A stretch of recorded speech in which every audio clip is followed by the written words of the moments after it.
In 1860, the single most valuable thing in the entire American economy wasn't gold. It wasn't the land. It wasn't the factories or the railroads or the banks. It was people.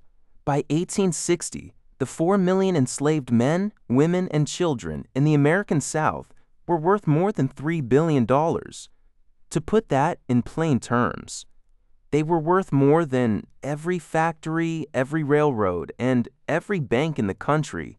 Combined, human beings were the most valuable asset class in the United States. And once you understand that, the whole brutal story finally makes sense. Because we like to tell this story as a story about race, about hatred and prejudice and cruelty, and all of that is real. But hatred isn't where it started. So, let's go back to the beginning and follow the money. When the English first settled Virginia, they didn't strike gold. They struck tobacco. And tobacco was wildly profitable, but it was punishing, backbreaking work. And there were never enough hands to do it. So, who picked it? At first, mostly indentured servants, poor Europeans, who traded years of labor for passage to the New World. And here's the part most people don't know. In those early decades, the line between black and white wasn't fixed yet. The first documented Africans arrived in Virginia in 1619, around 20 people, sold off a ship at Point Comfort. But at first, their status was murky. Some worked alongside white servants, served their time, and were freed. A few even owned land. So, slavery as we know it, lifelong inherited, defined by skin color, wasn't there at the start. It had to be built. And the reason it got built comes down to a single terrifying moment for the men at the top. In 1676, a man named Nathaniel Bacon led a rebellion against Virginia's colonial government. The details get complicated, but here's what made the elite blood run cold. Poor white servants and enslaved Africans rose up together, side by side, against the wealthy planters who controlled everything. They burned the capital to the ground, and though the rebellion collapsed, it left the ruling class with a nightmare they would never forget. What if the people at the bottom, black and white, realized they had more in common with each other than with the men who owned the land? So the elite did something deliberate. They drove a wedge. Over the following decades, Virginia and its neighbors passed a wave of new laws. Laws that made slavery lifelong and hereditary. Passed down from mother to child forever. Laws that stripped black people of every right, while handing poor whites just enough status to feel superior. By 1705, Virginia had codified it all into a formal slave code. Now, historians debate exactly how direct that cause and effect was. But the strategy is hard to miss. Race, as a permanent dividing line, wasn't the reason for slavery. It was the tool that protected it, a way to guarantee a cheap, permanent, unpaid workforce, and to make sure the people being exploited could never again unite with the people who might have helped them. That's the foundation. Now, here's where the money gets truly staggering. Because by the end of the 1700s, slavery looked like it might actually be dying. Tobacco had worn out the soil. Prices were sliding. Even some of the founders, men who owned slaves themselves, spoke of slavery as a fading institution that would wither on its own. And then, in 1793, a young inventor named Eli Whitney built a simple machine. He patented it the next year, in 1794. It was called the cotton gin, and it did one thing. It pulled the seeds out of cotton dozens of times faster than human hands. That sounds small.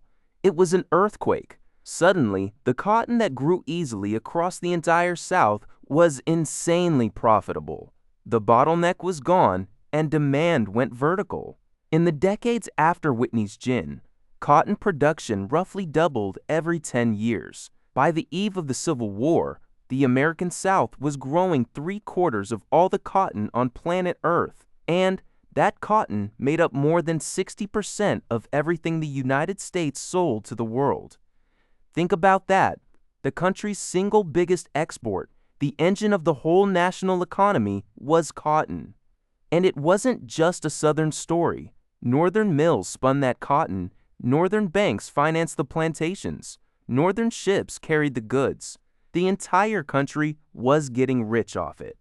So, slavery wasn't dying anymore. The cotton gin had handed it a new heart, and that heart was pumping money into every corner of America. But the machine didn't pick the cotton. People did, and the more profitable cotton became, the more enslaved labor the planters wanted, which leads to one of the cruelest turns in the entire story. In 1808, Congress banned the importation of enslaved people from Africa. Now, you'd assume that weakened slavery. It did the opposite. If you can't import more people, then the people already here become more valuable. So, a new domestic market exploded inside America's own borders. In the worn-out Upper South, planters now had what they coldly called surplus people. In the booming cotton Deep South, planters were desperate to buy. So between 1820 and 1860, roughly 1 million enslaved people were sold and marched south, sold away from husbands, wives, parents, and children. As a financial transaction, this is what follow the money really means.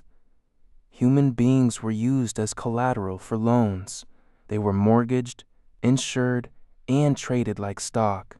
In some places, the going price was literally calculated by the pound. $100 of human life for every cent that cotton sold for, a person's worth, pegged to a commodity price. That is the system the South was now defending. Not a tradition, not a way of life, a $3 billion balance sheet. And the thing about an asset that valuable, you will do almost anything to protect it. But the asset had a will of its own, because enslaved people were never passive. They resisted constantly, working slowly, breaking tools, and escaping by the thousands. And sometimes the resistance was open and violent. In August of 1831, an enslaved preacher named Nat Turner led the deadliest slave revolt in American history. Over about 2 days, the rebellion took the lives of roughly 60 white people. The retaliation was swift and merciless, and Turner was executed. But the fear it unleashed reshaped the entire South. And here's the economic twist. Instead of loosening its grip, the South clamped down harder. New laws made it a crime to teach an enslaved person to read. More money poured into slave patrols, militias, and surveillance. Protecting the asset was getting more expensive every year. And up north, every escape on the Underground Railroad was another piece of property walking away, lost capital, gone. So, in 1850, the South pushed through the Fugitive Slave Act, a law that forced even free northern states to hunt down and return escaped people.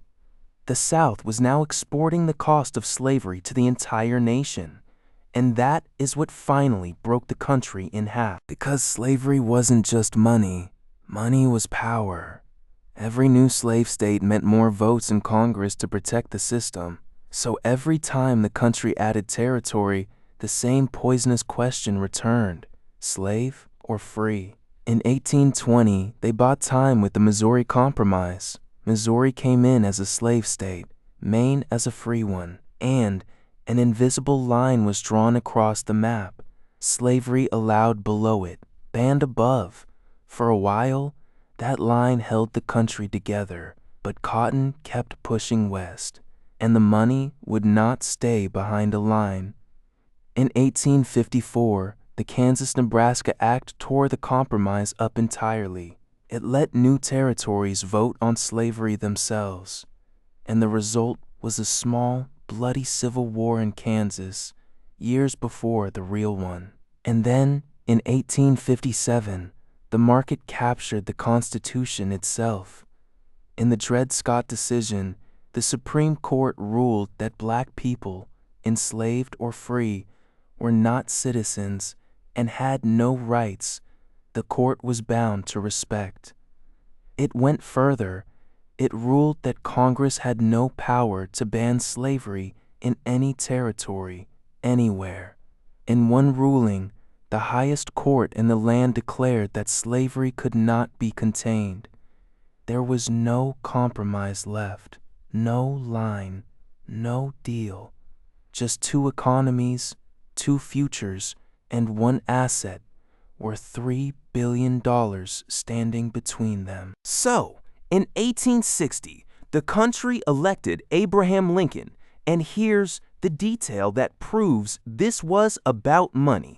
Lincoln did not run on freeing the enslaved people of the South. He ran on something narrower, stopping slavery from spreading into new territory. But to the South, that was a death sentence for the balance sheet, because an asset that can't grow is an asset that starts to die. But there's never a nigging to pray way, in croids the day, brays, way, crowloos of way, like dis, the pay downed way, mind'em dudler, and rather than accept that people 11 states walked out of the United States, they told you, in their own words, exactly why. In their declarations of secession, they named slavery directly, again and again, as the reason. This was never an abstraction. It was the money. And the war that followed became the bloodiest in American history. Roughly 600,000 people died. That's close to the death toll of every other American war combined. All of it tracing back to that one balance sheet.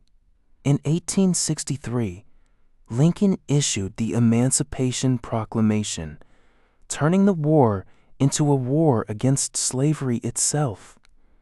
And then came the final blow to the ledger, the 13th Amendment, passed by Congress on January 31st, 1865, ratified on December 6th of that year. It abolished slavery across the entire United States. The $3 billion asset was, with a single sentence, erased. But read that sentence carefully, because it carried one exception.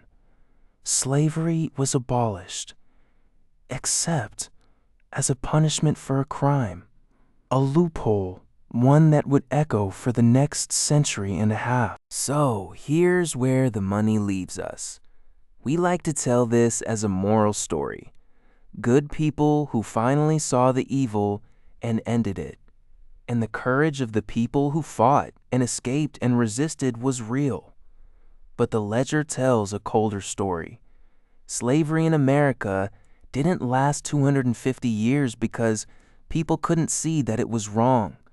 It lasted because it was the most profitable thing the country had ever built. It didn't end when America's heart changed. It ended when the asset became too expensive to keep and too dangerous to hold.